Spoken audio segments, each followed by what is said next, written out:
Katru rītu es cenšos veikt savu tādu ikrīta rituālu, veicu elpošanas vingrinājumus.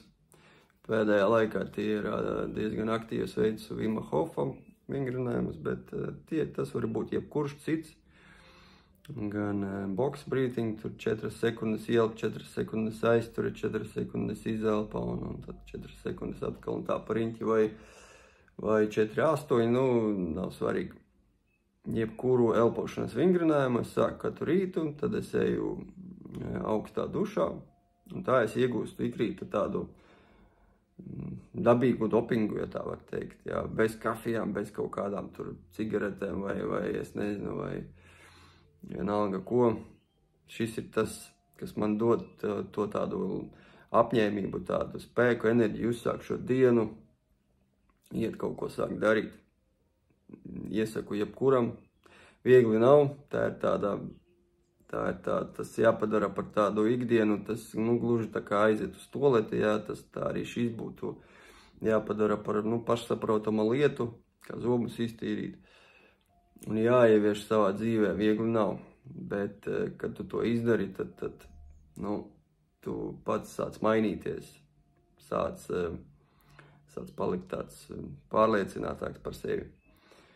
Pat ja arī jebkuru citu vingrinājumu vai jebkuru citu praksi, kaut vai pabūt pāris minūtes vienam ar sevi, paskatīties pa logu, vienalga.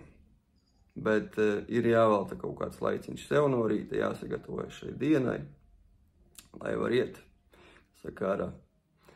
ar pilnu spēku šajā dienā, darbos savos ikdienā. Bet kas ir tas, kas cilvēkiem liek iet un darīt, liek saņemties, liek pat grūtību brīžos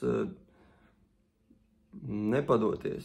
Vai tieši otrādies, kas liek cilvēkiem padoties, kas liek zaudēt cerības, nolaisties? Kas ir tā īpašība vai kā viņu nosaukt? Gribas spēks, kaut kāda rakstura iezīme. Šis ir tāds interesants jautājums, kas man pēdējā laikā interesē. Kāpēc? Kāpēc viens dara, kāpēc viens padodās? Viens dara, otrs padodās. Man gribas ticēt, ka katrā no mums ir šī iezīme, šī īpašība, kad mēs spējam jebko paveikt. Pat ja ir slikti, pat ja kaut kas neiet dzīvē, vienalga, vai fiziskā veselība, vai labklājība, vai attiecības. Droši vien, kuram tas padodās vieglāk, kuram netik viegli, bet man gribas ticēt, ka katrs no mums ir spējīgs mainīt savu dzīvi. Tāpēc es novēlu to katram no jums kaut kādā brīdī apstāties, paskatīties uz sevi no malas un saprast, kur tu atrodies.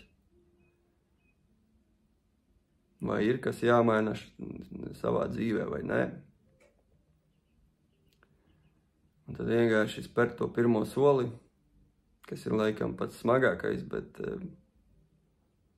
pats atbildīgākais, un sāk darīt.